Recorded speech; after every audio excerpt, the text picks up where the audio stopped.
force with two lives come together. Sometimes for good, sometimes evil. I say Williams is out of win on this. I'm definitely against it. Williams seems to forget we have our stockholders to answer to. Phone Mrs. Williams, Della. Tell her to be ready in about an hour, and I'll pick her up.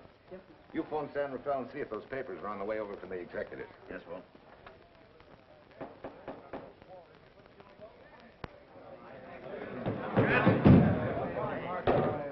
Well, Mr. Darcy, what's the score? 9? I'm afraid it is, Walt. If you think you can persuade them to change their minds, go right ahead.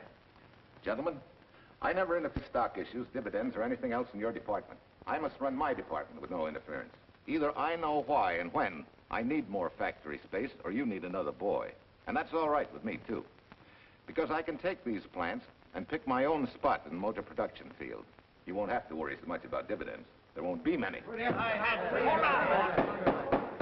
I'm sure none of us want to lose Walt. Or our dividends. Why do you say we take another vote? Now, all in favor of buying the 3 new factories signify by saying aye.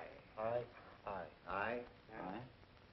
Aye. Aye. Aye. And unanimous vote. Congratulations, Walt. Congratulate the board. They're the winners. Williams, if these factories are so valuable that other companies would jump at the chance to get them, how do you know that you can buy them at the price you quoted us? How do I know? I bought them this morning. Good morning. Della, I was asked to rush this up for Mr. Williams. Get my wife, Della? Your maid said she'd gone to the dentist. I gave her the message. Oh, fine. Oh, this just came. Thank you. What about those papers? They're here. Burke's checking them now. Good.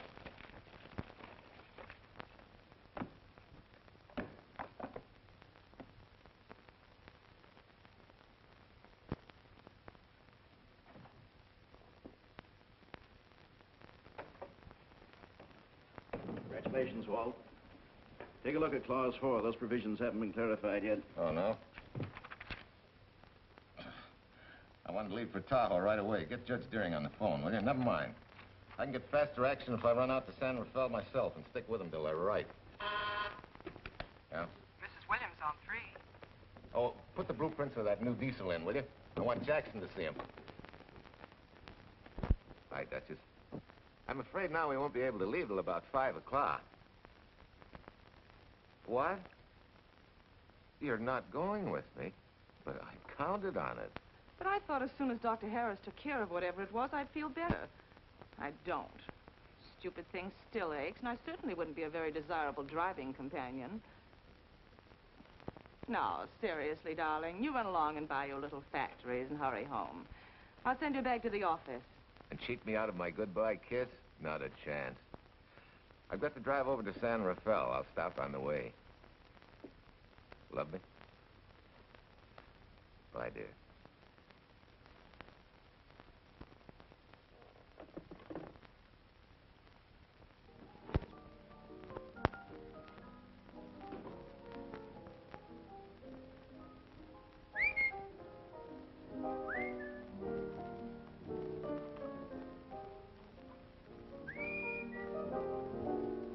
How do you expect me to whistle through a toothache?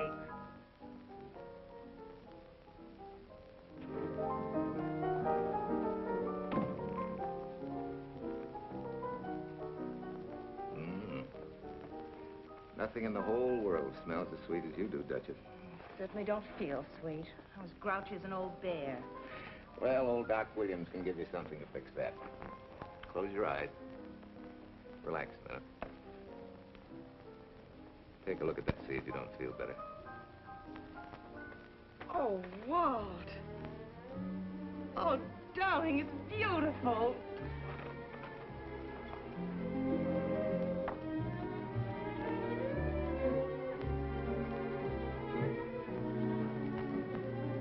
Not bad. Not bad at all. You know, to quote my wife, I like monograms on things. It shows they belong to me, unquote. When did your wife say such a thing, Mr. Williams? About 6 years ago, when I married her.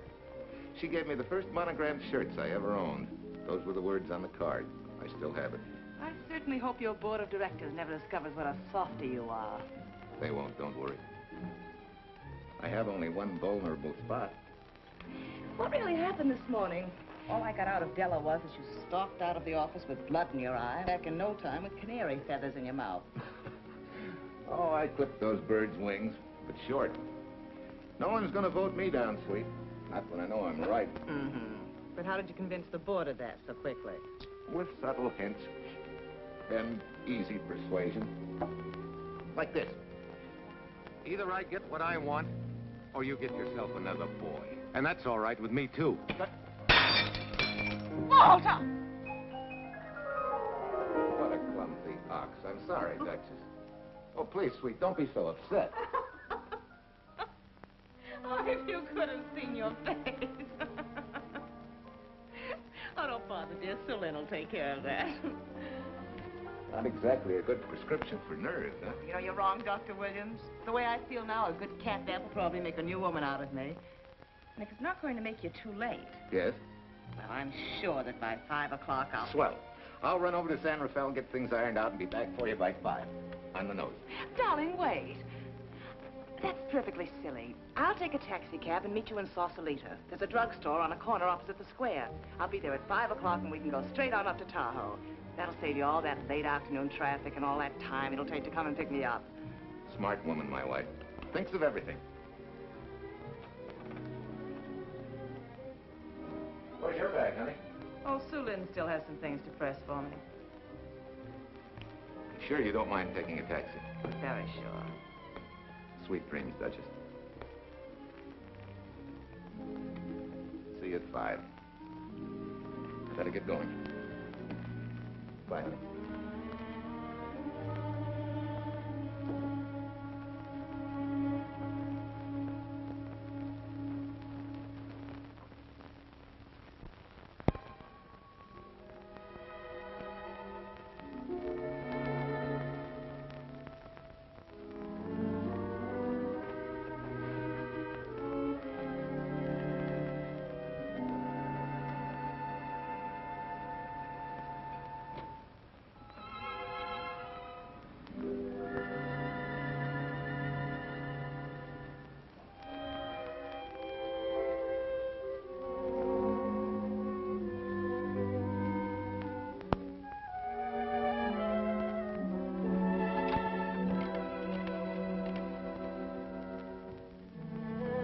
Long distance? On Berkeley, 79721. Hello. Ah. Hiya, beautiful. Yeah.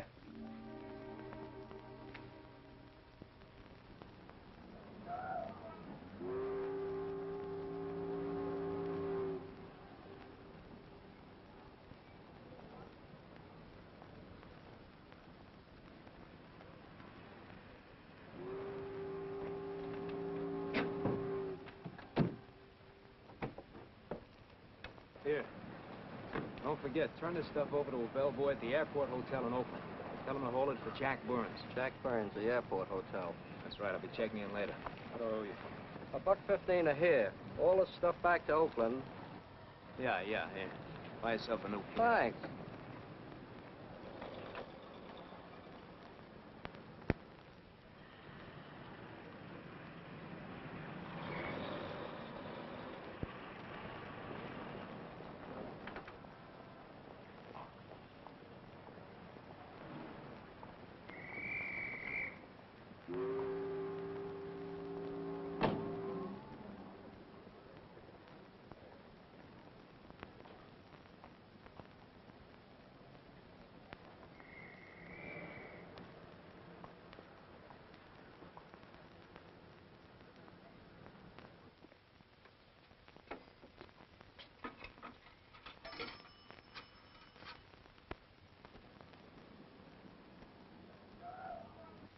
Hey, where's that new woman who was going to meet me? It's after 5 o'clock.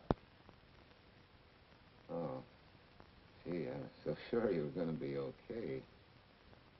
Maybe you better get yourself another dentist, huh? Of course I understand, honey, of course. Just to prove it to you, I'm coming right on home. No, You really mustn't, darling. I'm going to be perfectly all right, really. And besides... Besides what? Well, I've done something you're not going to like. You remember Aunt Margaret back in Illinois? You mean the old gal in Evanston? I'm way ahead of you. How much? Well, it isn't money this time. It's another relative. Her favorite nephew, Jim Torrance. All of a sudden, right out of the blue, just after you left, he telephoned me from Berkeley. Okay, Judge, I'll see him when I get back. Well, you don't understand, dear. You're going to see him right away. What? Well, all he seemed to want was to be able to get back to Illinois, so I... So you buy him a ticket. That's easy. Well, it isn't. I offered to, but he got huffy and said he didn't want any handouts, and... Well, without thinking, I told him we'd pick him up and give him a lift as far as Denver. I won't say I'm good for you, but where do I find this guy? Well, he should be there right now. I told him to be on the lookout for a cream-colored roadster, just in case we fail to recognize one another after all these years. Oh, darling, you're such a lamb. You sure you forgive me? What do you think? Well, I'd better run along, or Cousin Jim might get nervous. Take it easy, sweet, and miss me, will you? I do already. Don't drive fast. And please take care of yourself. Softy. Goodbye.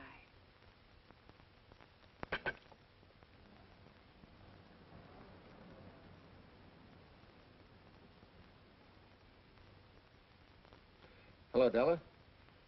Yeah, Mrs. Williams wasn't able to go with me. Now, while I'm gone, you see that she gets her roses every morning. That's right. But this time, on all the cards, put love from Softy. Yeah, S-O-F-T-Y.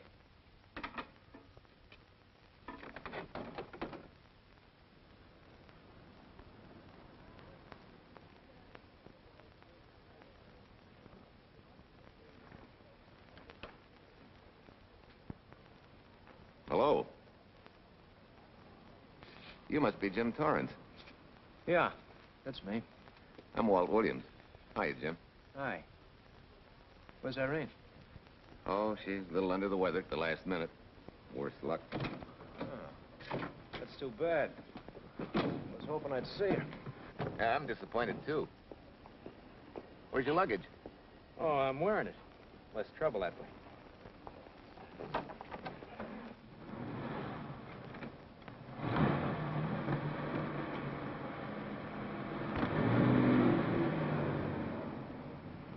Irene tells me you're heading for Illinois. Yeah. Going been a little rough, huh?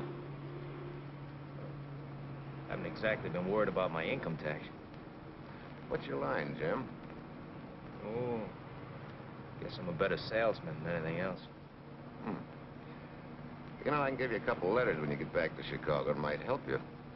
It's fine. Little in with a top brass never hurts. What outfit were you with? Patton's Third Army. How was it? Rough. Except for the time in Italy. I kind of liked it there. Patton's outfit never got to Italy. Of course. But most civilians never know or care, and I figured you didn't either. Well, I fooled you that time.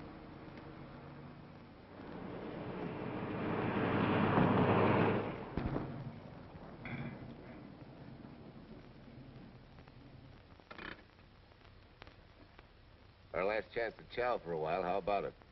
No, thanks. I grabbed a hamburger while I was waiting for you. I can still taste the harness.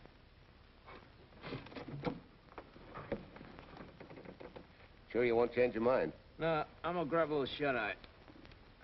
Thank you.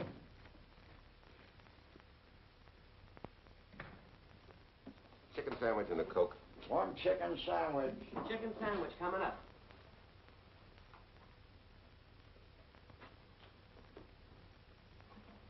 Give me change for $1, will you? Yes, sir.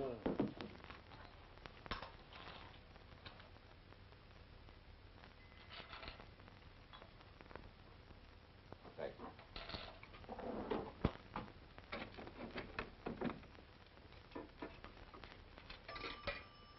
San Francisco. Klondike 2, 6714.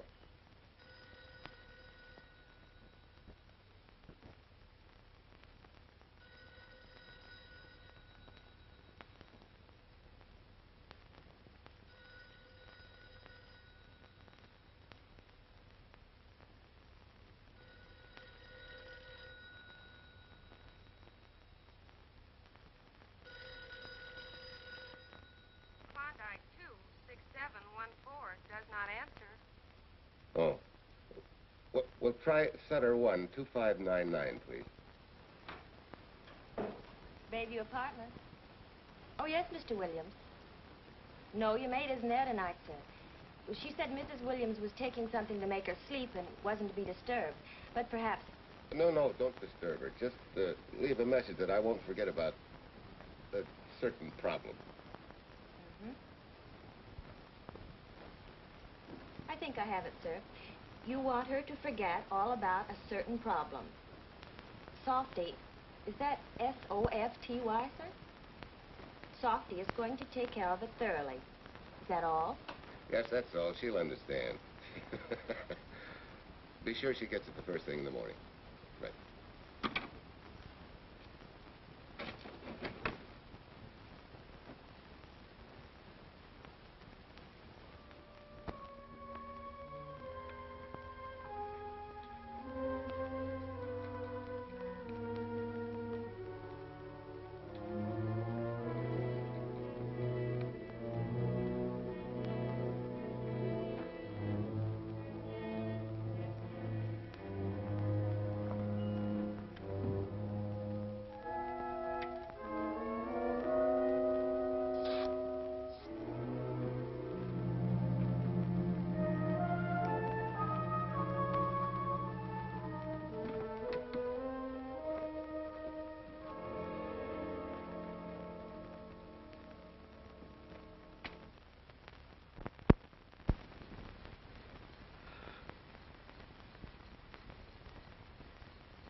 Oh, hi.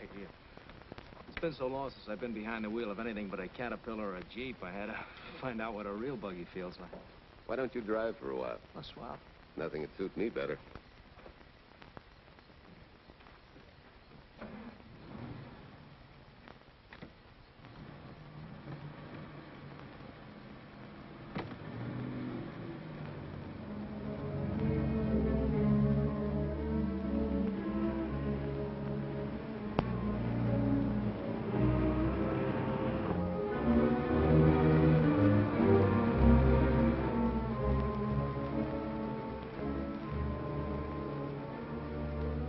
Tell me, Irene still got that little scar on her cheek?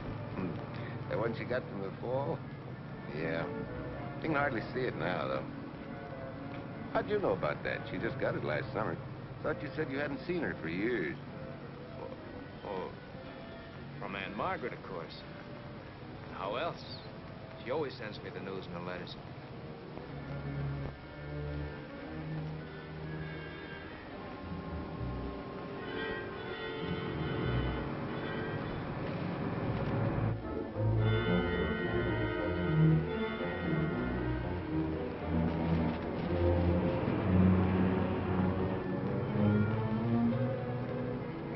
Margaret will be pretty happy to see you.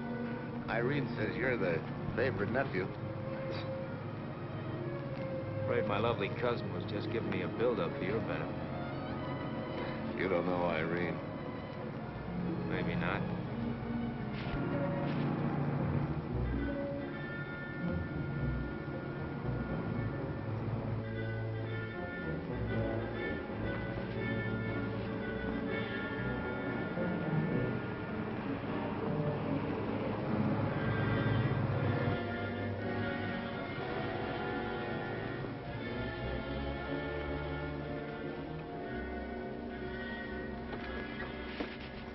What's the matter?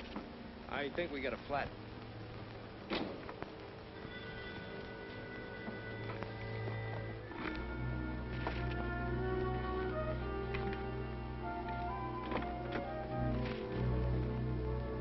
Yeah, flat as a flounder. Well, let's get to work. Hey. Look out there, young fella. That's quite a drop.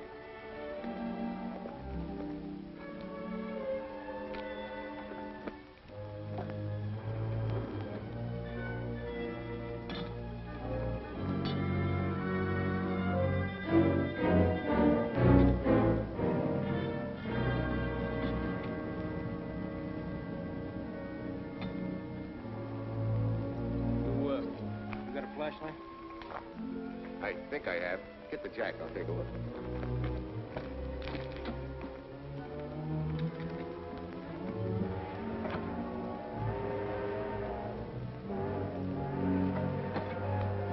Did you find it? Yeah. Yeah, it won't be long now.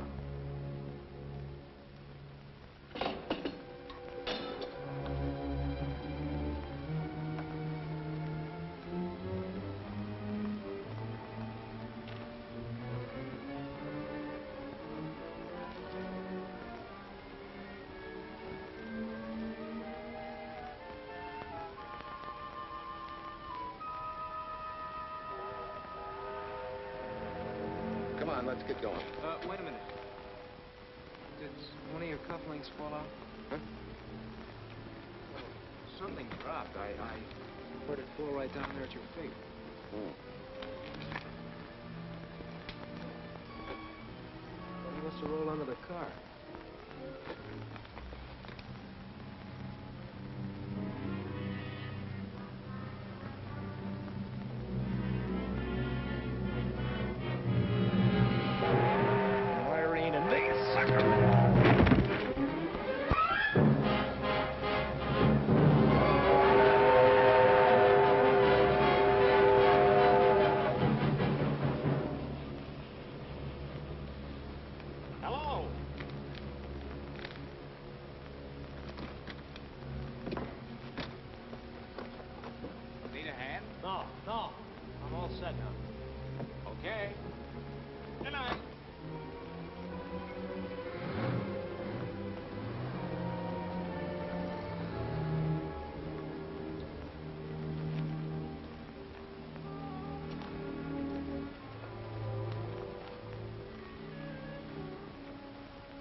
Must be crazy.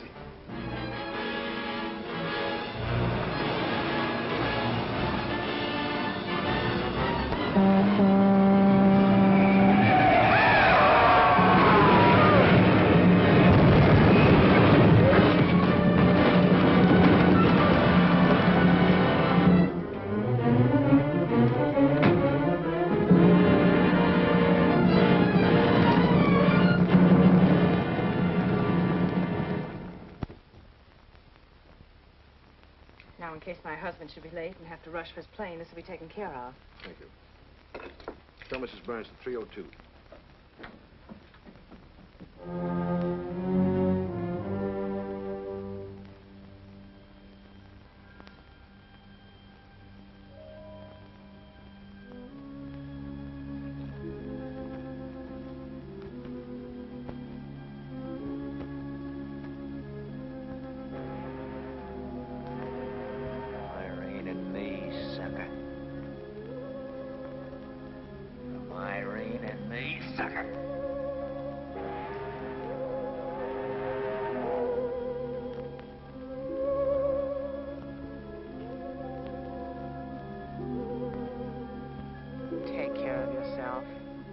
Softy. Softy.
Young lady, Excuse me.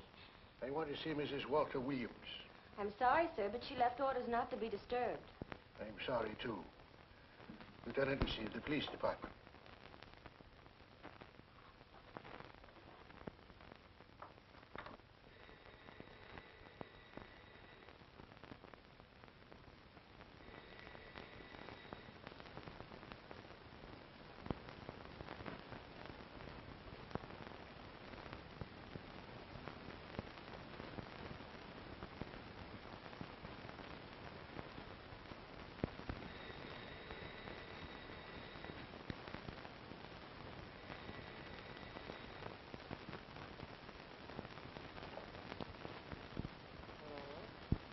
I left orders not to be.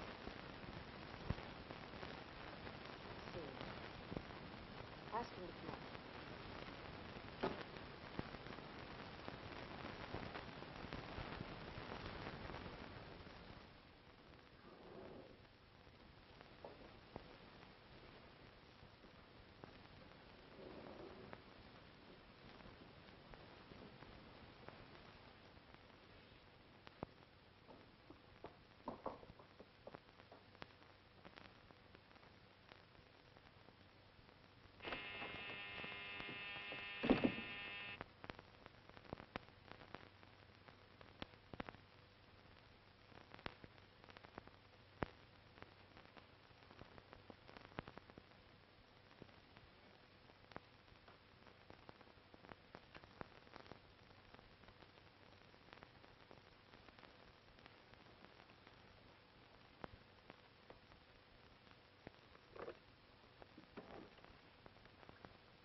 Yes?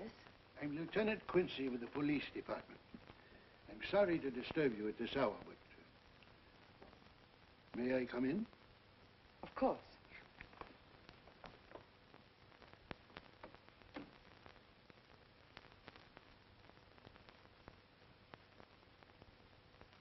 Well, Lieutenant?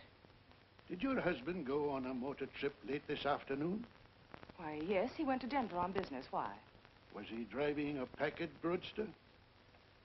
Yes? Is anything wrong? I'm afraid there is.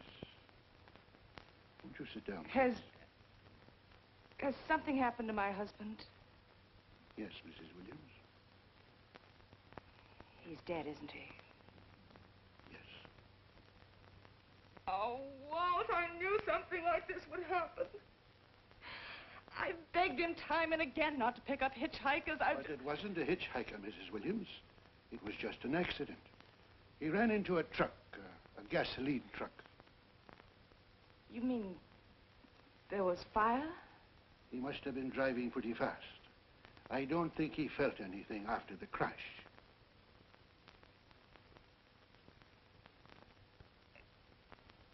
If there's nothing more you need me for, Lieutenant, I think I understand. And may I say you've taken this with a great deal of courage. Good night, Mrs. Williams.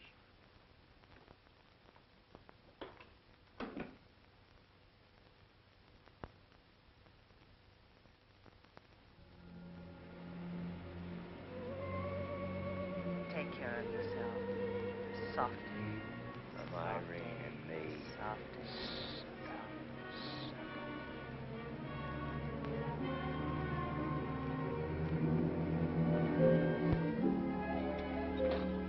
Ready? Yeah.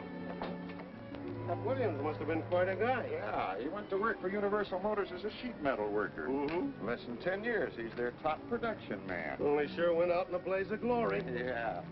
Let's go.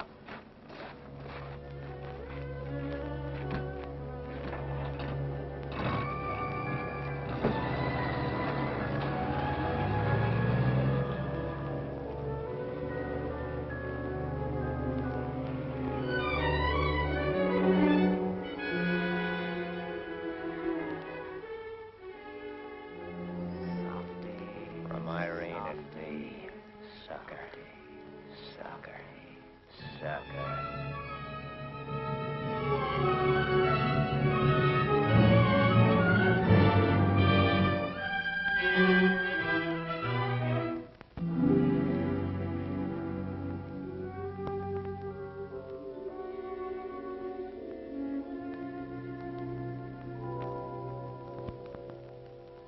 Well, could Mr. Burns have taken a later plane and still made connections for Mexico City? I see. Yes? It is some telegrams for Tai Tai. Just put them under the door, Sue Lin.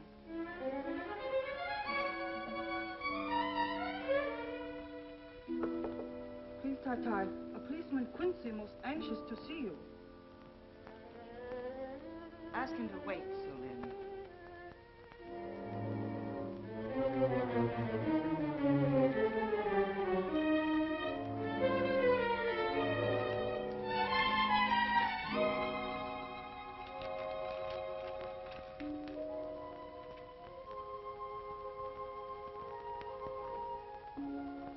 Mrs. Williams will see you presently.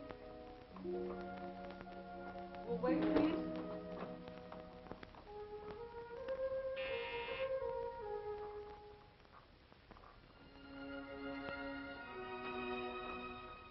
Flowers from Mrs. Walter Williams. Thank you.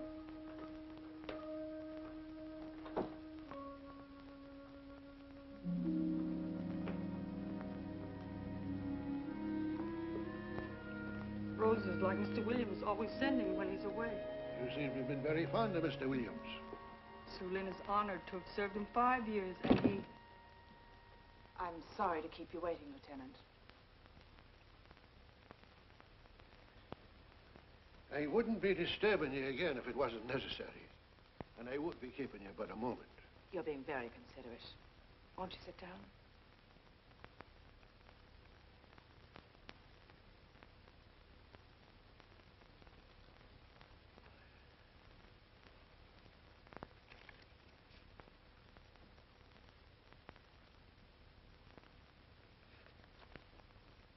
Everyone's been most thoughtful. And why shouldn't they be? Forgive me. I'm all right now. What was it, Lieutenant? The state police would like to have some information. They found some wavy skid marks for quite a distance on the road, as if the car had been out of control when it crashed. Tell me, was Mr. Williams a reckless driver? Why, no, he was a fast driver, but certainly not reckless. Well, was he a heavy drinker? Quite the contrary. But what about his health? Could he have had a heart attack and lost consciousness before the accident? Why, no, he was in perfect health, but he'd been working much too hard lately and was overtired. Perhaps he fell asleep at the wheel last night. Oh, poor darling. If only I'd been able to go with him last night, he might still be alive. Well, maybe so and maybe not. You mustn't blame yourself, Mrs. Williams. Fate plays an important part in these matters. Your handkerchief.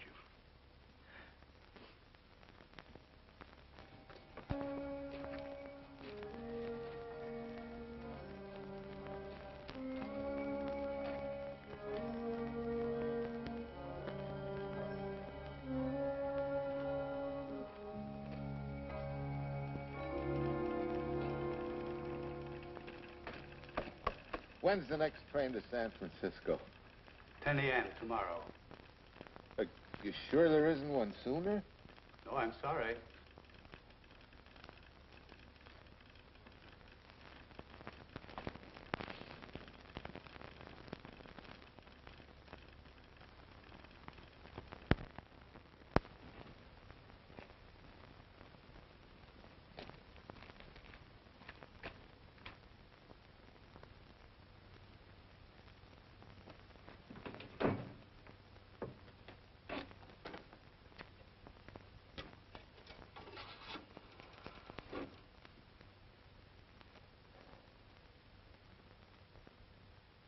We have a circuit now, sir.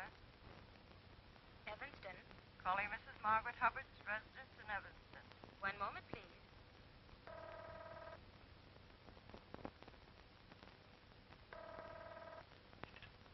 Hello? Mrs. Margaret Hubbard? Yes? Who's this? Long distance. I have a call from Mr. James Torrance. Who? Mr. James Torrance. He's her nephew, Jim Torrance. The call is for your nephew, Jim Torrance. I haven't any nephew, and I don't know any Jim Torrance. Sir, Mrs. Hubbard says she doesn't know what James...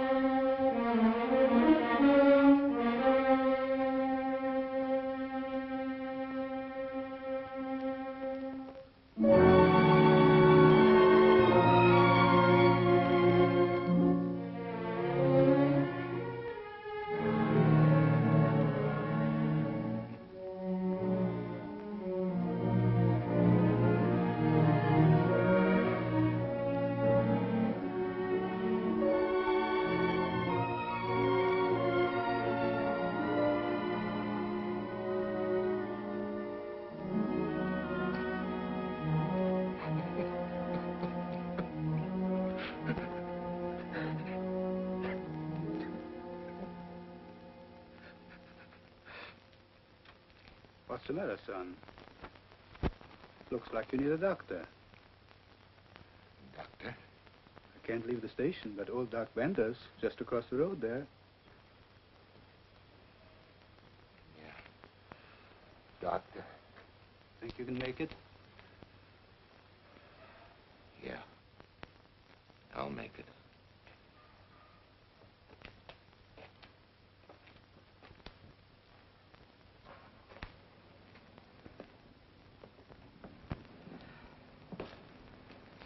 Now, take it easy, man. There's some concussion there. You've got to watch your step for a while. Yeah.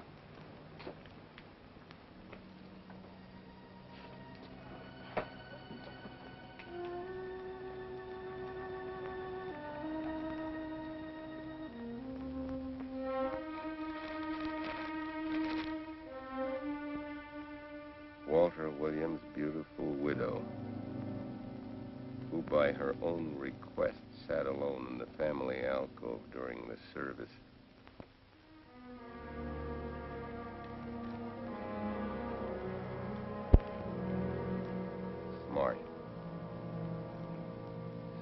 have caught her licking her chops.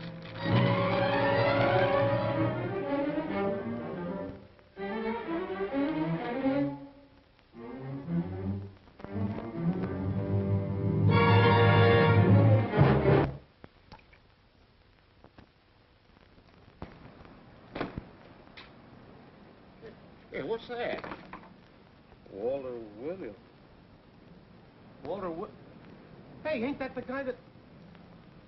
For the love of Mike, what's that briefcase doing here? He's dead. They did him a dirty trick if he ain't. Hey, now, wait a minute. Don't touch it. We better turn it over to the police.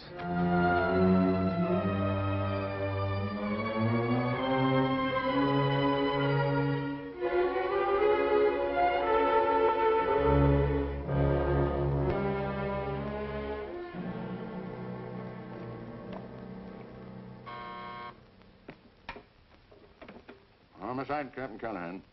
Oh, yes, Chief. The dope just came in from Washington. The fingerprints are those of a James Torrance.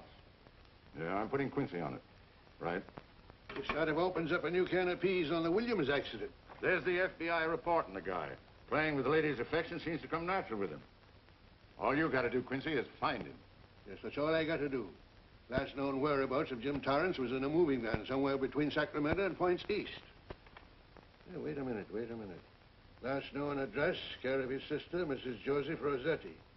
Irving Apartments, Berkeley. Well, what are you waiting for, Quincy? Let's go.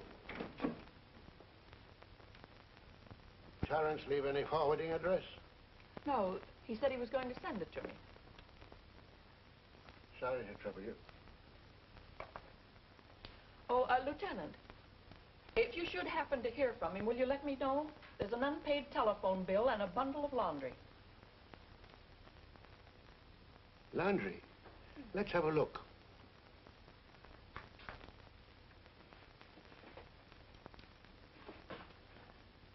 I may have to take this along with me. Not without a receipt, you don't. You mean you don't trust the police? In my business, you don't trust anybody. Mine, too. Holy St. Valentine's Day. Look, he had the same thing on his shirts, too.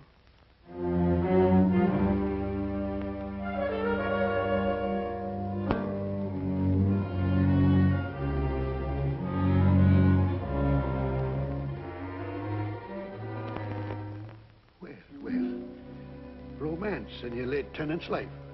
Did you ever see the lady? You know, I never did. But I always knew when she'd been here, the wonderful perfume. I'll lay you 10 to 1 she's a rich widow. Could be. Wait, I'll get you his telephone bill. Pretty fancy stuff for a hitchhiker. Yeah, but he's a pretty fancy hitchhiker. According to the shirt maker, a certain lady in the town had these made special. And they're just like her husband's. Only his initials were WW.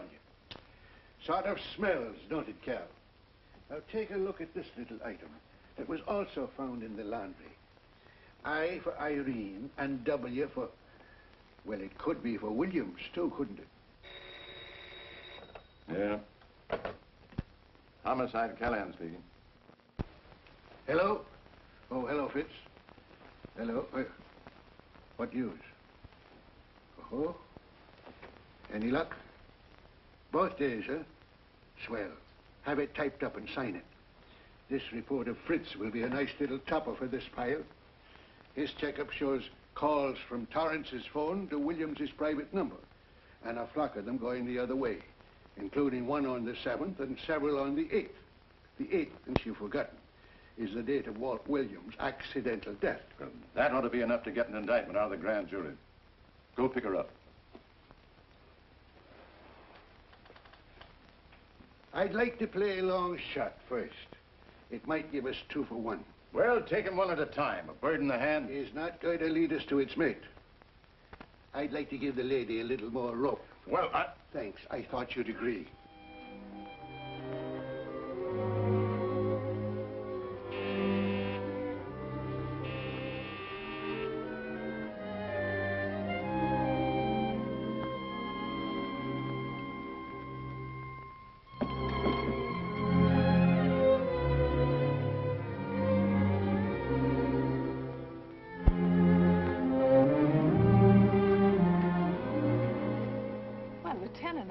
You just caught me. I'm glad.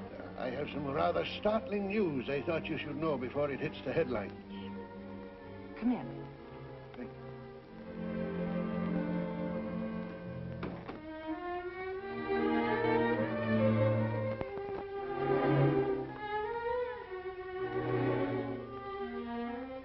Sit down, won't you, Lieutenant? Thank you. I'm very anxious to hear about news. It seems that your first hunch, remember, that a hitchhiker was responsible for your husband's death? Well, Mrs. Williams, you may have been right. Why, I don't understand. Your husband's briefcase turned up in Kansas City yesterday in a moving van that had stopped at the scene of the accident that night. Apparently, the murderer made his getaway in it. That explains the wavy skid marks that made us suspect your husband was ill or unconscious at the time of the crash. Yes, I suppose it does. And by now, the man is probably out of the country and never will be found. Don't you worry, Mrs. Williams. There were fingerprints on that briefcase. And as soon as we get the FBI report from Washington, his identity will be known and his description sent out on police broadcast. Oh, we'll find him all right. But just now we're keeping things quiet so the murderer will feel safe until we are ready to close in on him. Yes, I can see the wisdom of that. Yes, I thought you would understand and cooperate. As soon as we know his name, it is possible that you might recognize it as someone with a motive. There's that possibility. You know I'll do everything I can to help. I'm sure of it. Now I'll run along. You'll hear from me. I'll let myself out. Don't bother. And don't worry. Good day.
$1.35.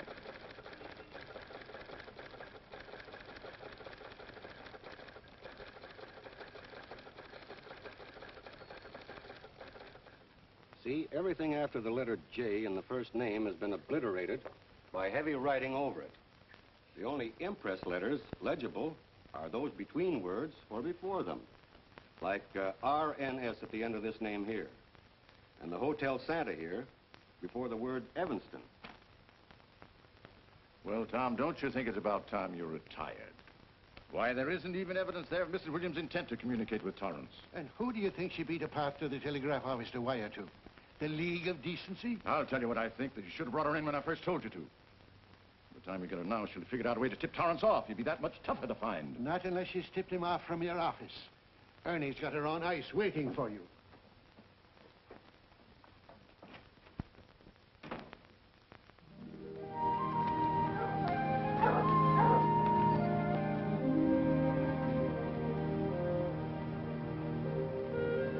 Pretty good, huh? Fastest growing little town in Idaho.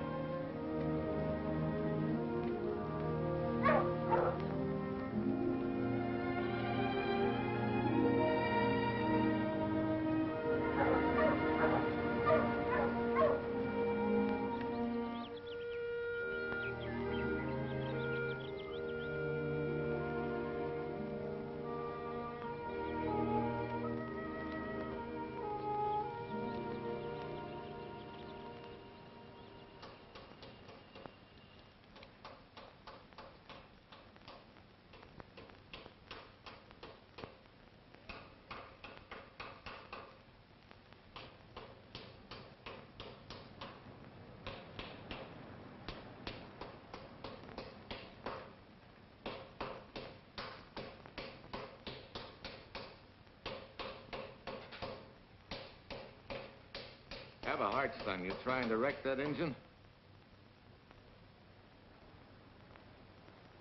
Oh. Sure. It's a hobby of mine. The way you're going at it, you can't miss.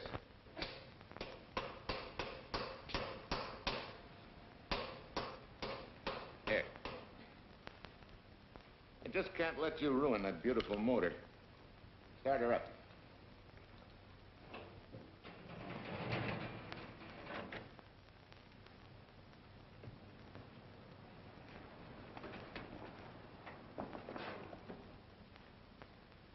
Okay, start her up.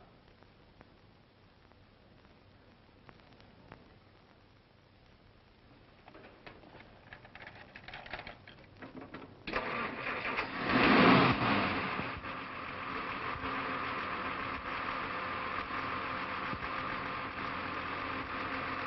her off.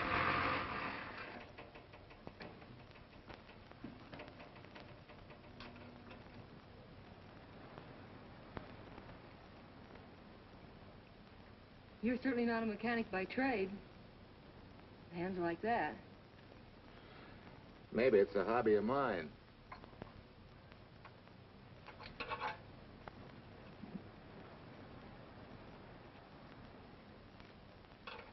Gee, what happened to your head? Perhaps I was talking when I should have been listening. Okay? Okay by me. A lot, Hill. So long, Marcia. Bye. He's all right now. You better lay off though till the boss gets back. I'm the boss. I guess the new cars are a little bit over my head. Now, with a jalopy, it's different. Aren't there any mechanics around here you can hire? No, they all went over to the new factory in Mansville. I guess they got better wages. Tough break. Yeah. How much do I owe you? Oh, forget it. Well, I'll be shoving along. So at least have a cook in the house. You might as well. Marcia, can I use your phone a minute, please? Sure, help yourself, Uncle Ben. Never arranged but what it caused. 650, please. Flat tire this morning. Now the danged engine stalled on me. Nice and cold. Wilson's garage? No, I did not give you the wrong number. Fine thing using my phone to cheat me out of repair bills. Aren't you ashamed? Gave me the wrong number. 650, please. You're a nice girl, Marcia Peters, and your ma's a fine woman. And I'll always buy my gas and oil here. But you ain't never gonna tinker with my car again. Busy? Busy. Always busy. Say, we're not so busy. Would you like to do another good deed and give Uncle Ben a hand? Why not? Where is your car, mister? Maybe I can help you. Why, are you a good mechanic? Very good. And very reasonable. Well, just what you need, girl. Better hire him. It's an idea, Uncle Ben. Come on. Thanks for the Coke. Sure.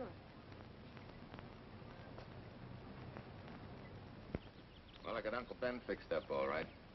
Nothing but a sticky carburetor valve. Bye. I hope he paid you. What for? It only took a minute. You're certainly not money-conscious, stranger. There. This is no kind of work for a girl. Well, somebody has to do it if I want to stay in business. And I want to.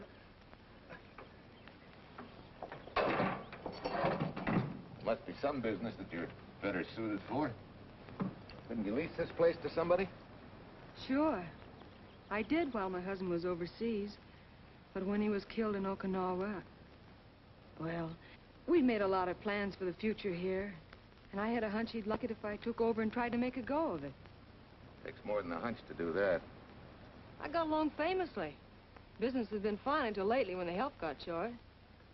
Could be again. If I had a good mechanic. Yeah. You sure need one, all right. Well, for Pete's sake, say yes or no. Do you want the job or don't you? You mean you'd hire me without knowing anything about me? You can repair automobiles. What else do I need to know? Except your name. Well? Why not? Sure. I'll try it for a while till you get someone permanent. The name's Bill Walker. Okay, Bill, it's a deal. And maybe if business gets real good, you'll want to stay. Oh, don't count on it. Where does this go, on the rack? Yeah.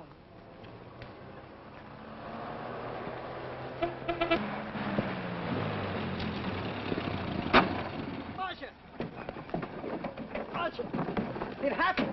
It's a boy, 8.5 pounds. Pair of shoulders like a prize fighter. Well, congratulations, Papa. How's Jane? Ah, perfect. Everything's perfect. Gotta get down to the store and tell the gang. Almost forgot. Oh, gee, thanks, Ed. I'm sorry, I won't have enough for the gang. Yippee!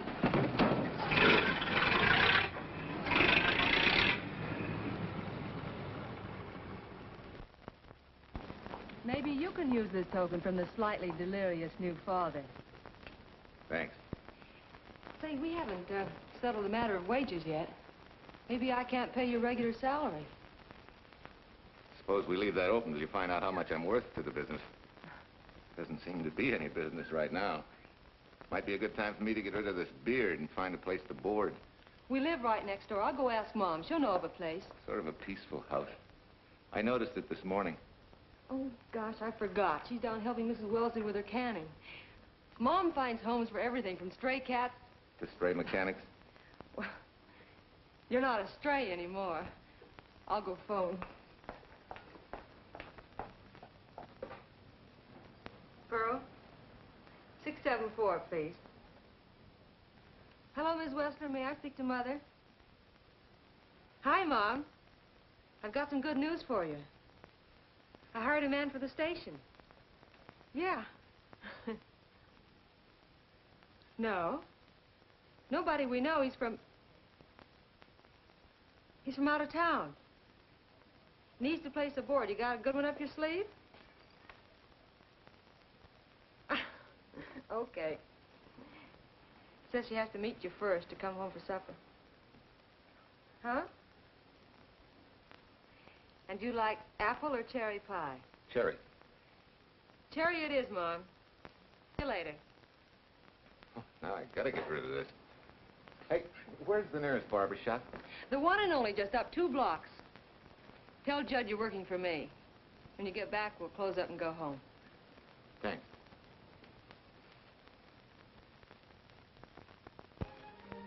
Well, that's real nice. You must have had a good bringing up, young man. Thank you for the young man. We thank thee, O Lord, for thy bounty, and ask thy blessing on this food and on the new friend who shares it with us. I hope you're good and hungry, Mr. Walker. Who wouldn't be? Marcia, she eats like a sparrow, with all the hard work she does, too. May I have your plate, please? Well, she can start taking it easy now. Boss, the help. Thank you.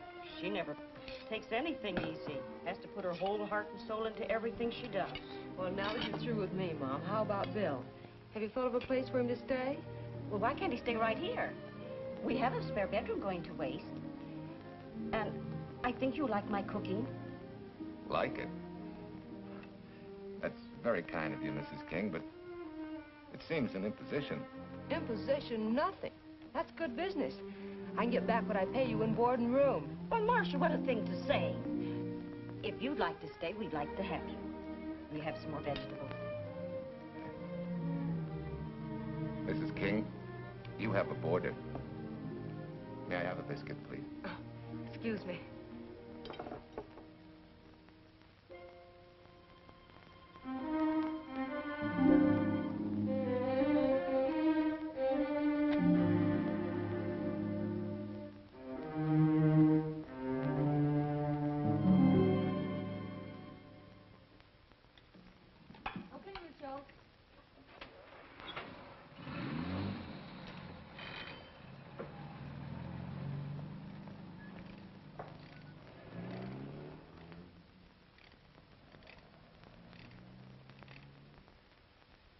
It's wonderful the way tools seem to come alive in your hands.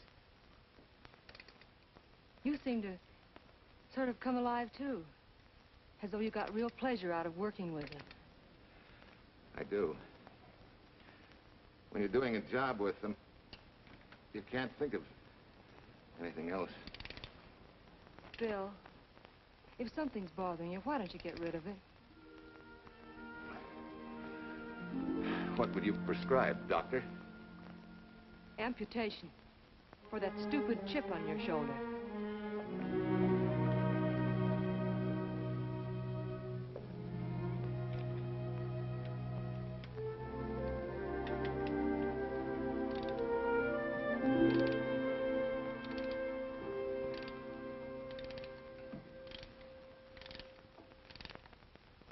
What you need is a ring job.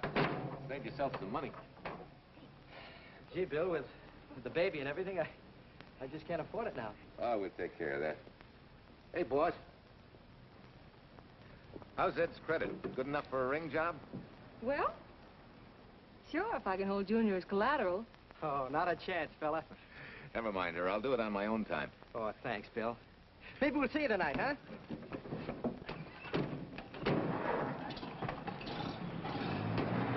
Some shoulders, huh? Yeah. Some father, huh? Bye, Marcia. Bye, Marcia. Bye. Nice kids. Hey, was Ed clowning about their being hard up? No. Things have been pretty tough for him ever since he got out of the service. Fix a car for him, Bill, and only charge him for the labor, okay? Then he gets it for free. I'd already been knocking that off. Say, we could make it an anniversary present. Anniversary of what? Junior's arrival, and mine, 3 months ago today. Time certainly flies. That was a lucky day when you came to MP service. Your work's been bringing in a lot of business. I'm glad of that. Hated to have fallen down on Mom and you. Say, look, boss, why don't we three celebrate tonight and go to the movies? Ed said he and Jane were going. Well, that lets Mom out. She'll be babysitting. I'd love to go, Bill. I haven't been in ages. Here's your opportunity. Go to work.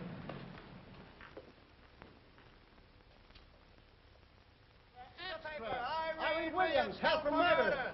Read all extra. Irene. This is Sheila Graham with the latest news of the shocking Williams murder case. While beautiful Irene Williams is held for trial, charged with conspiring to kill her late husband, the police are searching for James Torrance, believed to be the lover of Mrs. Williams and her partner in the horrible murder of Walter Williams.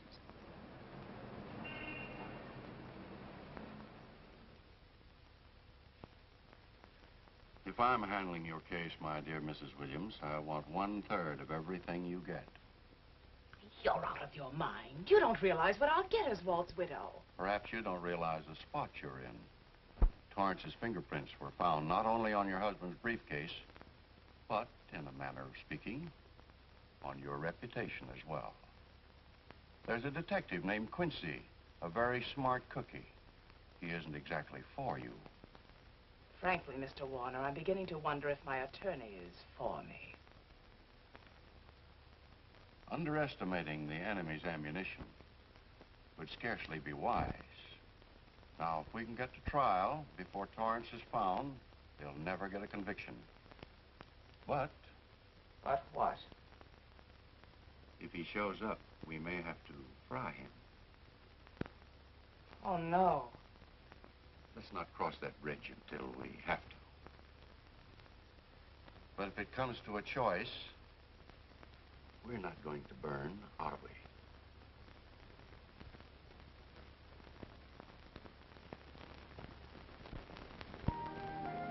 Art, you're the chatterbox this afternoon. What about this afternoon? Oh, I'm sorry, boss. I guess it was wool gathering. You're supposed to do that in the spring. Is there anything you don't know? Yes. What's San Francisco got that we haven't? Better newspapers, for one thing. Anyway, California's supposed to be the land of opportunity. I thought that by now you liked it here. I do. Very much. It's a good town. Nice people. Swell boss. Thanks. We like you, too. No fooling, Bill. You'd be surprised how many people ask questions about you. What kind of questions? Oh, where you came from, do you have any family, and do you like it here, and are you going to stay? Al Knox asked me at the movie last night if you wanted to join the volunteer fire department.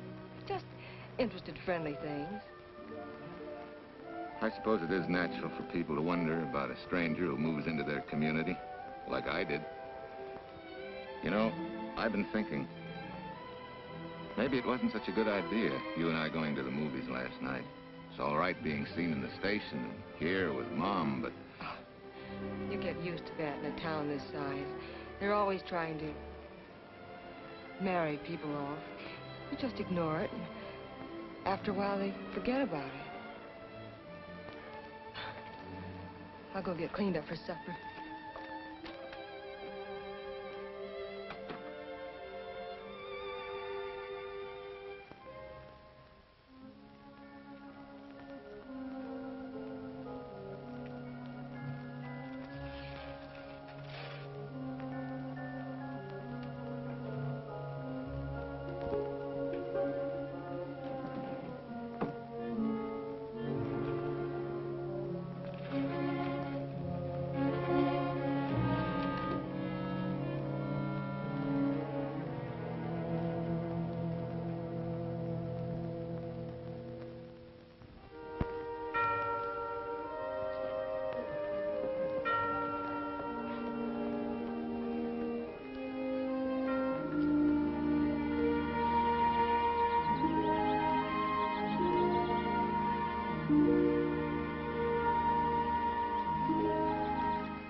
You know, I hate to tell you how many years this Sunday takes me back. Did you always fall asleep during the sermon? I wasn't asleep, Mrs. Peters. I merely closed my eyes to concentrate. Oh, so that's what you call it. I had to nudge you to stop you from nodding. Quiet. You're disturbing my reminiscent mood. Even smells the same. Could be the same bees buzzing in the same clover. As they say, you can take the boy out of the country, but... A rolling stone gathers no moss. It has to stop rolling sometime, doesn't it, Bill? Sometime, maybe. We grow a very becoming shade of moss here in Larkspur. Don't you think? You grow a lot of nice things here. Anyone in particular? You'll have to skip the answer to that one. Someone tore it out of the book. You're married, aren't you, Bill? Yep. That's right. You must have loved her very much to have been hurt so deeply. To be so afraid of someone, even yourself. Maybe it's better that way. Then no one gets hurt. Bitterness and hatred hurt everyone. Can't you see, Bill? They're like a wall that shuts out all the sunshine from a garden and lets everything wither. Make room in your heart for something else, can't you?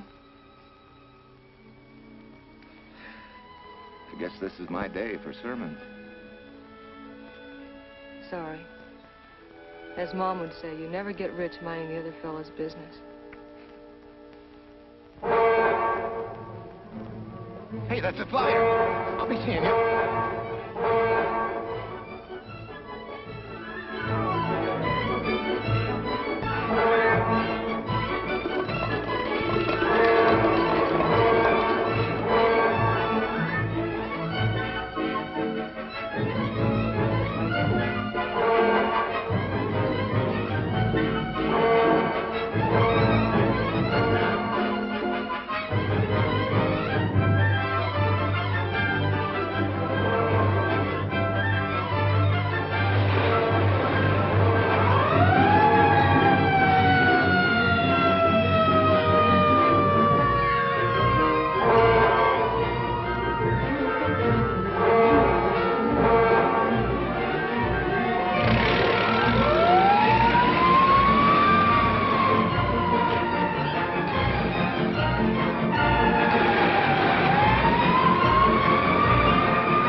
Wesley sent a couple of jars of peaches. Said you helped her can them. Oh, thank you. When I delivered the doc's car, he insisted that I have a bite with him. Where's the boss? Took the book back to the library for me. Huh? What a day. Hey, what's the idea? Are you darning my socks? Well, I thought a drawer full of holy ones isn't doing you much good. I found it when I put fresh papers in your bureau yesterday. You have a heap of things that need mending, haven't you, son? Does Marcia know? Do you think I'd tell her? This is your problem, Bill. Because I found out about it doesn't give me the right to tell anyone else, not even Marcia.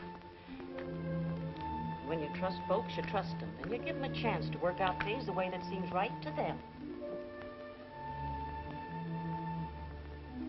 How can one little woman be so big? Don't forget, it's a lot easier to be tolerant and understanding at 50 than it is at 25. Yeah, Mom. I'm going next door for a while. Grandma Thompson's ill.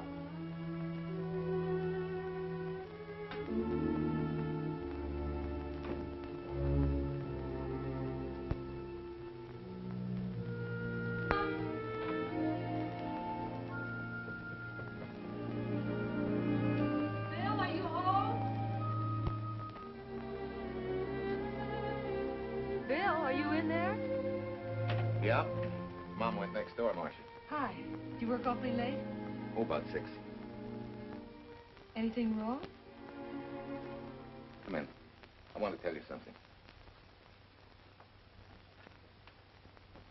I'm checking out. Has something happened? No, just... I'm doing what I should have done a long time ago. Moving along. But why, Bill? My name isn't even Bill. There isn't any Bill Walker. I'm Walter Williams. The late Walter Williams. Walter Williams? I don't understand. You may not even after I've told you, but at least you'll know the whole story. Sit down, please.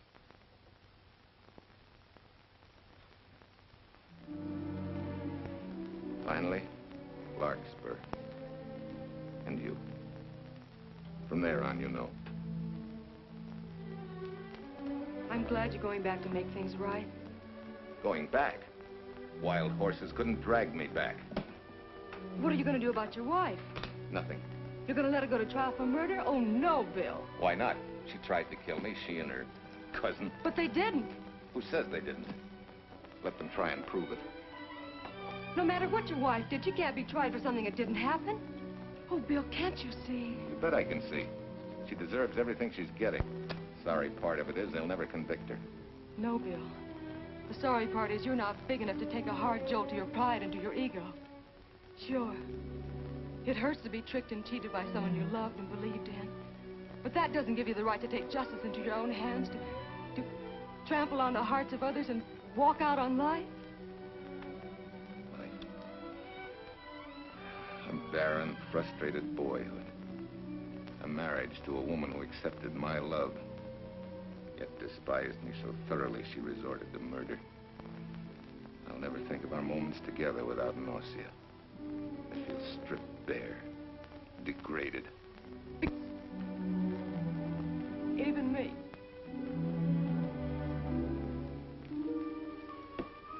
Oh, Bill, please. Don't destroy the one chance we have for happiness. We haven't got a chance. Doing the right thing never works out. I know. In this world, you turn the other cheek and you get hit with a lug wrench. Forget me, boss. Try and forgive me.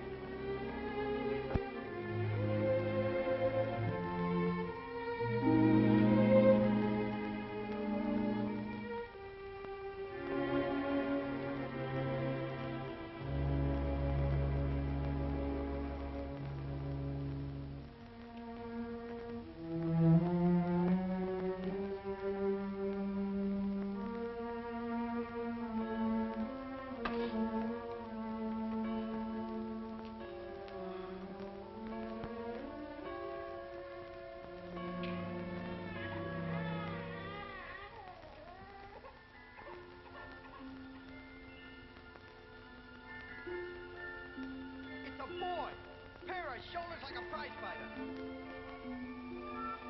You know, I hate to tell you how many years this Sunday takes me back. You have a heap of things that need mending, haven't you, son?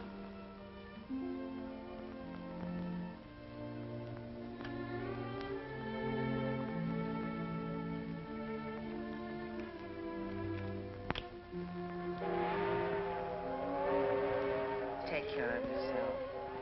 Softly.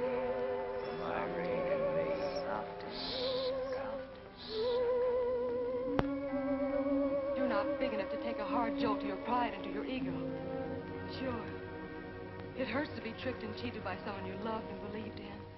But that doesn't give you the right to take justice into your own hands. Trample on the hearts of others and walk out on life. Oh, Bill, please. Don't destroy the one chance we have for happiness.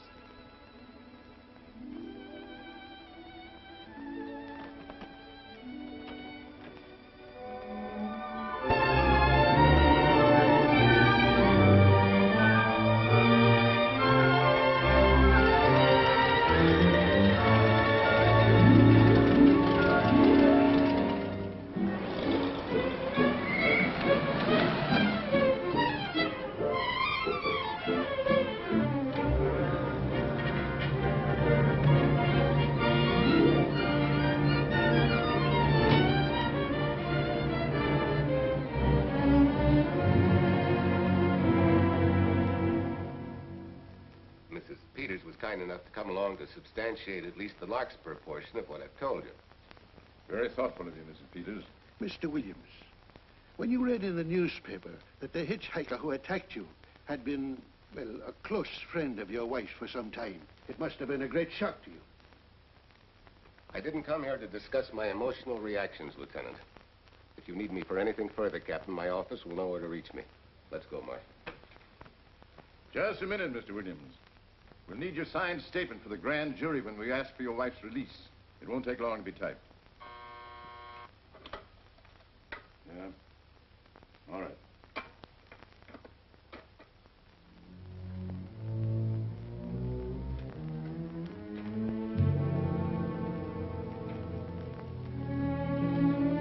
Come in.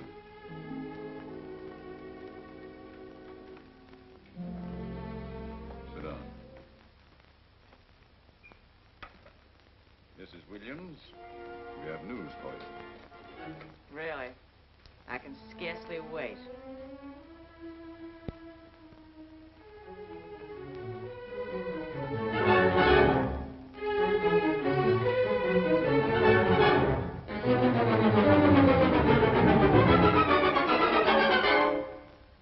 Seems it was Torrance who was in the car when it crashed. Jim?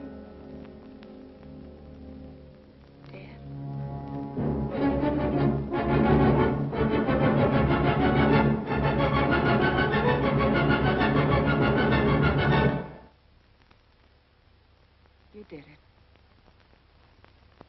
You killed him. No. He tried to kill me. Thought he had. And he ran into the truck. It was an accident. An accident? You wait all these months to tell this story. You let me rot in this filthy jail. Wait a minute. You let everybody believe you're dead. Pretty convenient, wasn't it? A dead man can't be tried for murder. Mr. Williams, perhaps your wife would understand better if you would explain to her about the amnesia. Amnesia? Oh, don't tell me you believe he had amnesia. Where's he been all this time, just wandering around in a daze? Tells us he's been in Larkspur, a little town in Idaho, working as a mechanic in a service station. Run by Mrs. Peters here.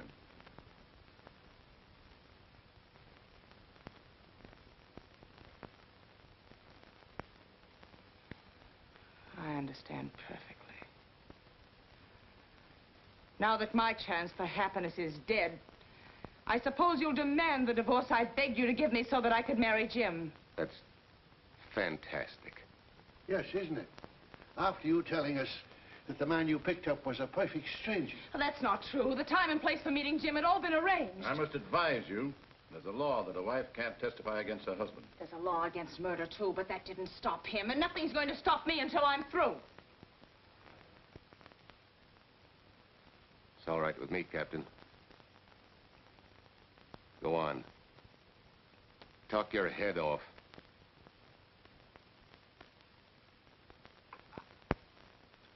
I was to have gone with him to Denver. He insisted on it, although I was quite ill. Several hours before we were to leave, he came home. There was a violent scene. He threatened to kill me unless I agreed to give up Jim. And I wish he had. This is incredible. Not one word that she has said is true. Then you have nothing to worry about. Mrs. Williams, was there a witness to the threats you mentioned? No. Unless the maid overheard. She was in the apartment. In fact, she picked up the pieces of the vase that he threw at me. Where is she now? I don't know. She left me suddenly after all this began. Please, could the questions wait? I feel rather ill. Will you have Mrs. Williams ready for the grand jury at 10 o'clock tomorrow morning? That's all.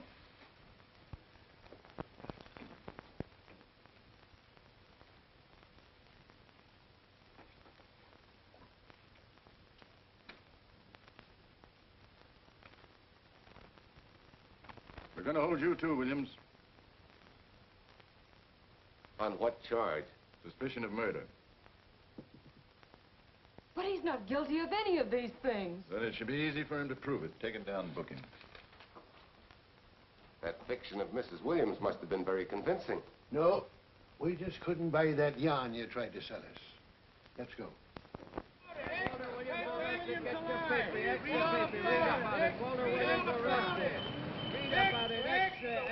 What's the wife freed and murder charge? Extra, get your paper. Walter Williams charged with murdering wife lover. Extra, get your paper. Irene Williams goes free. Husband held. Extra, get your paper. Wife freed and murder charge. Walter Williams charged with murdering wife lover. And Daly's going to cover Williams' office. Okay, boys, hop to it. I want all I can get by 10 a.m. tomorrow for the grand jury. Okay, Chief. Oh, Tom, don't miss a bit. Dig up everything you can on Williams and the Peters dame. You sort of believed Irene Williams' story, didn't you, Ben? She made better sense than he did. Well, sure, she's a better liar than he is. Don't forget, I went all through her grieving widowhood with her. She's a bad customer. Well, that's for the grand jury to decide, and Williams insisted on letting her talk. So it's his funeral. Funeral, all right. Especially with that yarn he told. But murder's out of character for him.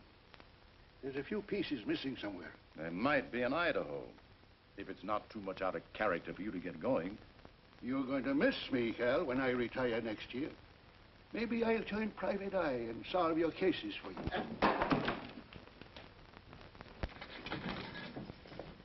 Mr. Williams? Thanks. Sort of deal from the bottom here, don't you? Sorry, Williams. Okay, Williams.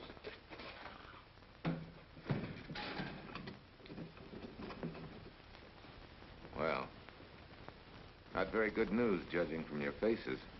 Well, Walt, the grand jury returned indictment against you. Mrs. Williams was released. I see. Now, don't you worry, Walt. We'll have you back at work where you're needed, and in short order. Come on, Eldridge. There's a visitor waiting far more attractive than we old fogies. We're just leaving, Mrs. Peters, but remember, don't hesitate to call on me for anything. Thank you so much.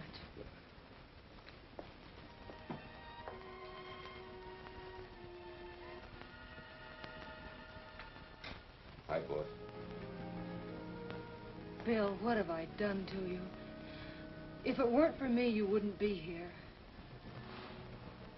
If it weren't for you, I wouldn't be. I came back here because I wanted to believe in the things you do. I still do, no matter what happened. Will you do something for me? Go back home, where I know you'll be taken care of. Not a chance. You'll have to think of a better reason than that to get rid of me. I'm a big girl now. I've just been to Larkspur, Williams, where I found these newspaper clippings. Of course, some of them are 3 months old, but you seem to treasure them, so I brought them along. So? I don't think they exactly substantiate your claim of amnesia. As if you were interested in substantiating any claim of mine. Now, let's get one thing straight. Most people, when they get in a jam, think the police are only interested in the prosecution. Our job is to get the facts, the truth. And the truth never hurt anyone but the fellow that lied. Unless he was a beautiful woman. Oh, quit kidding yourself, Williams. You made the boner. I had no more to do with Torrance's death than you did.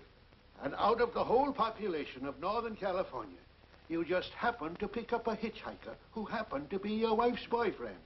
Ah, have a heart, Williams. I suppose you'll tell the truth when you take the stand, but you better have some mighty conclusive proof if you expect the jury to believe it. Wait, Lieutenant.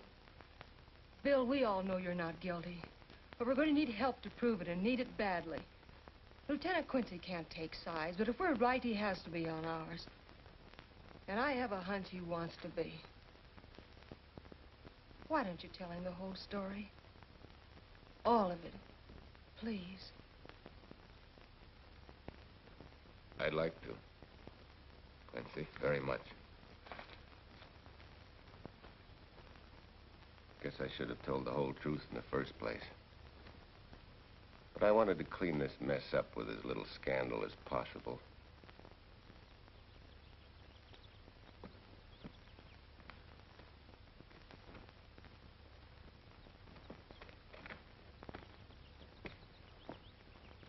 Well? No sign of the lug wrench or anything. My dear Mrs. Peters, will you please stop trying to be a detective? How many times do you think the police have combed this spot for any kind of evidence? Now, be a nice girl. Take Mr. Williams' advice. Go back to Larkspur. What time is it? It's only 4 o'clock. We still have time to go back to town and go on our hunt for Sue Lynn. Now, look here, young woman. You've had me on the run since early morning. But, Lieutenant, the maid seems to be our only hope now. We've got to keep looking till we find her, that's all. That's all? Wait. She was naturalized, wasn't she? Suffering chopsticks. Quincy, you dumb flatfoot. This Sue, what's her name, was Chinese born. If a port of entry was San Francisco, there'd still be a file on her, photo and all. Let's go. Back to town. Immigration.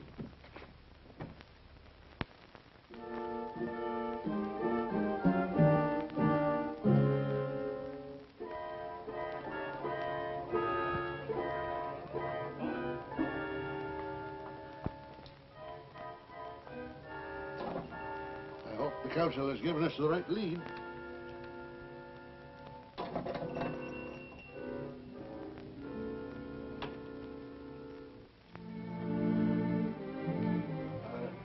You are Singh? Understand? You savvy English? Also French, Italian, and Hebrew. May one ask what is desired? We're looking for Su Ling Chung. The Chinese consul said you were her uncle and might tell us what she is. This daughter of my brother, has she offended the honorable police? Oh, no. They just wanted to ask her some questions about Mr. Williams, the man she used to work for. Ah Singh's heart is heavy that he cannot lead you to her. But things that are not known cannot be told. Well, if you hear anything of her, report it to headquarters.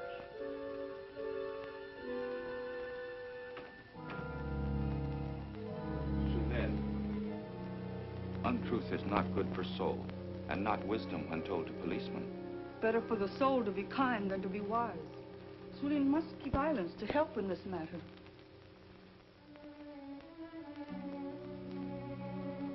You know, you're quite a gal. In case I haven't told you lately. You're just too easily pleased, that's all. There must be a way out. Why can't we find it? Oh, buck up, boys. Tomorrow, another day. Yesterday you go to trial. Bill, I'm afraid. And the state intends to prove, beyond any reasonable doubt, that the defendant, Walter Williams, did, with malice aforethought, kill the deceased James Torrance, whom he knew to be his wife's lover. And that with his victim dead beside him, he drove his car into the course of an oncoming truck, jumping clear himself some seconds prior to the crash. And subsequently, he made his getaway in the back of a loaded furniture van. And for 3 months, as Bill Walker, he laughed at justice. when he'd imprisoned his unfaithful wife for conspiracy in his own murder.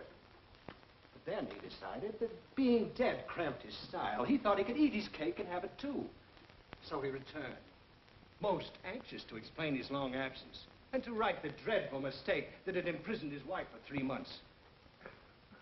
Ladies and gentlemen, it was a cold-blooded, premeditated murder and must be punished to the fullest extent of the law.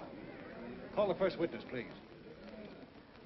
Captain Callahan, did Walter Williams tell you what suddenly cured his amnesia after 3 months?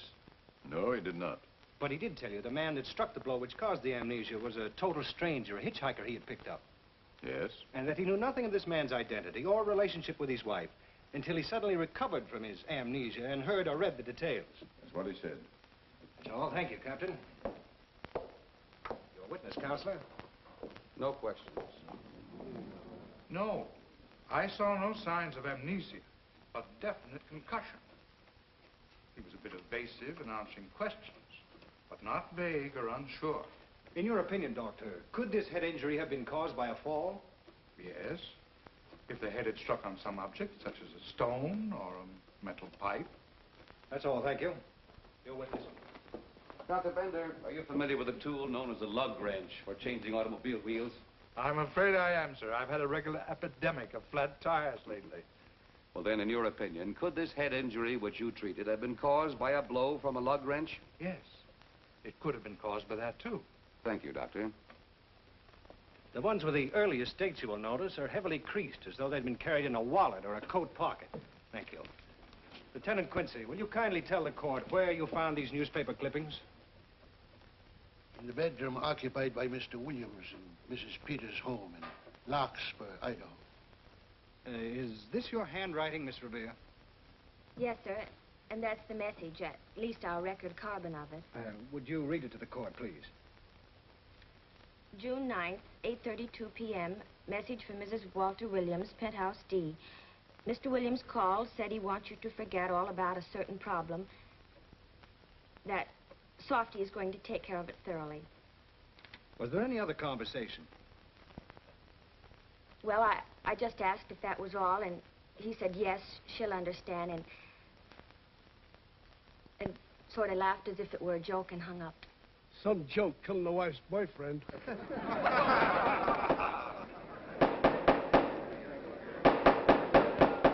is the state versus Walter Williams. All the rounds so far have gone to the prosecution, and it was a grim-faced Williams who was returned to his cell this afternoon. What the score will be after he takes the stand is anybody's guess, but he's going to need some lucky punches to get a decision. And though Torrance struck with intent to kill, after telling you this is from Irene and me, sucker, you still telephoned Illinois to find out if there was a cousin Jim. You are hard to convince, aren't you, Mr. Williams? Is it so incredible that a man should fight against believing such a thing about his wife? Oh, that is very touching. From a husband who planned a trip on which he intended to destroy his wife and did kill her lover. That's a lie. Your Honor, I object to the conclusions drawn by the prosecutor and move that it be stricken from the records. But, Your Honor, there is a corpus delicti, remember, who was your wife's lover. Objection sustained. There's also her own story, which, in front of witnesses, you insisted she tell. And then we have your own two different stories from your own lips. One featuring a perfectly strange hitchhiker, the second an equally strange cousin Jim, without a questionable substantiation for either bit of fiction.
thing. You remember me, don't you? I was here with Lieutenant Quincy from the police department. I just followed Sue Lynn up the stairs. I saw her come in here. You must be mistaken. I'm not mistaken. She's here. I must see her. Our thing, don't you understand, is to save a man from prison, even from death. I will send her to you.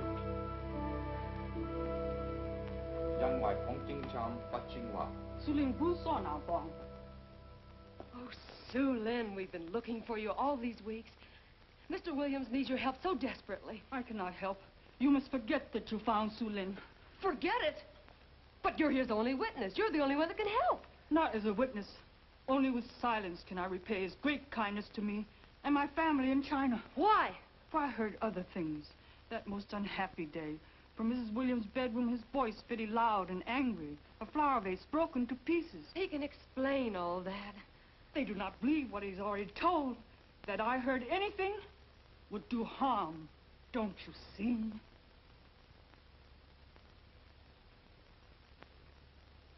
Yes. Much sorrow comes from women who know not honor and truth. And Mrs. Williams, she was not true even to that Torrance man. What makes you say that? That night when he was killed, her sickness was but wall of falsehood, behind which she could go secretly to a meeting place. You mean she went out that night? Sue Lynn, are you sure? Yes, because next morning in her bedroom I found street shoes that had been worn. Her coat on the closet floor with the sleeves turned inside out as though removed hurriedly. And in one pocket, a door key to some hotel. Sue Lynn, that's it. Proof that she and Torrance had planned to meet that night after he killed Mr. Williams. What hotel was it? Oh, I don't remember. The key. What did you do with it? Returned to coat pocket. Come on. We'll get to Lieutenant Quincy. He'll know what to do. And pray, Sue Lynn, every step of the way.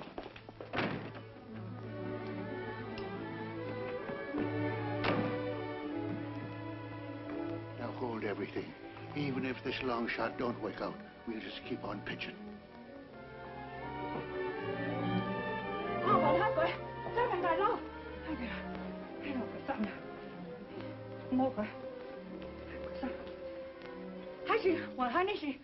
Here it is, yes. Room 302, Airport Hotel, Oakland. Maybe we got our miracle. A special little Chinese one. It is to hope that Sue Lynn was of small help to Mr. Williams. Oh, Sue Lynn. Come on, copper. Next stop, Oakland. A certain little lady's hotel rendezvous. I was on night duty then, all right, but I sure don't remember a looker like this. Quite a dish, eh? A little too highly seasoned for my digestion, thanks. Lieutenant, just found a couple of cars for room 302 on June 9th. George Baxter, checked out at noon. Mr. and Mrs. J. Burns. Room not slept in. J. Burns. Burns. Look, Quincy. The handwriting on the card is identical to that on the photograph. And here's a little boy, the same thing. The cover-up telegram to Aunt Margaret. Now look at the impressions. J here, and here RNS. J. Burns. That's the name she started a telegram to. Room not slept in. Say, I got that dame pegged now, Lieutenant. She said they'd be out of the room by midnight as her husband was catching a plane.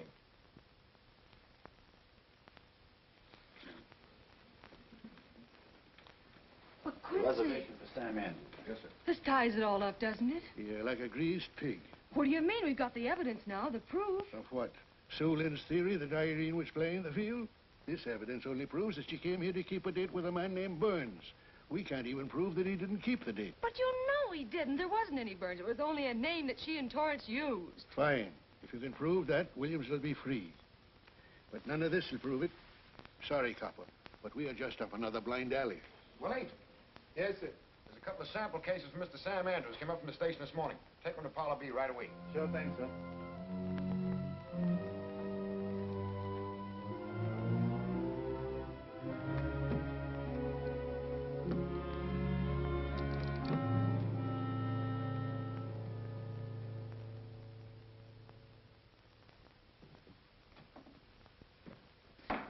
Seated.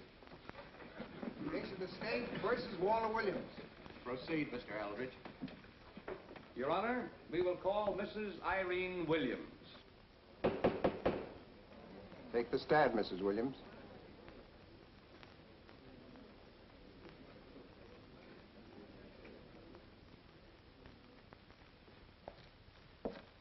Raise your right hand. Do you solemnly swear that the testimony you're about to give in this cause to be the truth, the whole truth, and nothing but the truth, so help you God? I do. Hey, what cooks? The defense calling her? Mr. Eldridge, what's the purpose in calling this witness? Merely for purpose of identifying handwriting. Now, Mrs. Williams, this photograph of you... Was stolen from my apartment. So, according to the inscription, to Walt, my adoring and adored husband, Irene, this belongs to Mr. Williams. This is your handwriting, isn't it? Of course. I'm touched that he should have wanted it so badly. And this telegram, addressed to Mrs. Margaret Hubbard, is that also your handwriting? It is.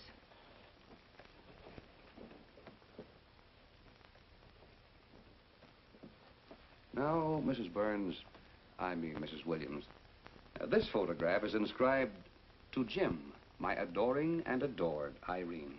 Did you write this, too? I see no point in all this. Merely answer counsel's questions. Did you write it? I did.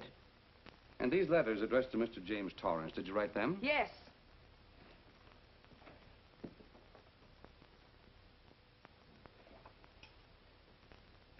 And this monogrammed garment, a gift from you to Mr. Torrance? Why must I be tortured again by all this? I never made any secret of my love for Jim Torrance.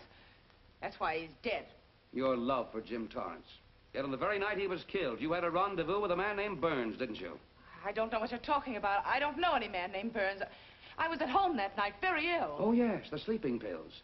Well, you must walk in your sleep, then. For you spent at least part of that night at the Airport Hotel in Oakland, where you registered for Mr. and Mrs. J. Burns.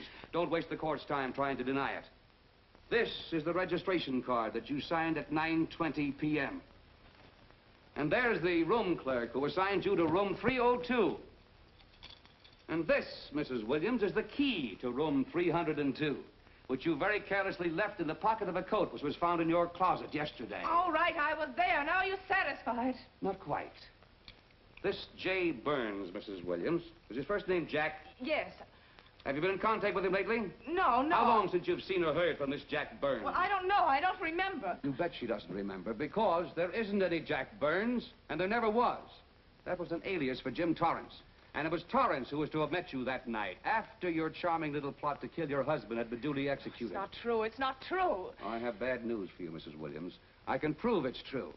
These pajamas, these letters, this picture, all of which you identified for the court, were found in this suitcase, which is full of the clothes and personal belongings of Mr. James Torrance. And the suitcase was found in the baggage room of the Airport Hotel, where it's been held since June 9th. And it says on this tag, in large print, hold for Jack Burns. That is all, Mrs. Williams. Just a moment, Mrs. Williams. Your Honor, in view of the evidence presented, we now ask for a dismissal of the state's case against Walter Williams. And we intend to charge Irene Williams with conspiracy to commit murder against her husband, Walter Williams. Oh, no.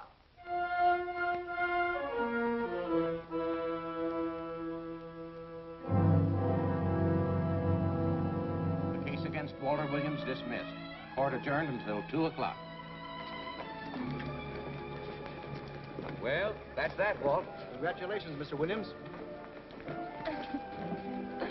I haven't the words for it, Quincy, but we could never have made it without you. Ah, sure you could.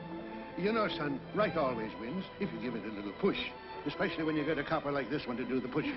Well, I'll be seeing you. You know, it'll seem kind of strange being able to eat and sleep without someone getting in your hair all the time. Oh, fine, Walt.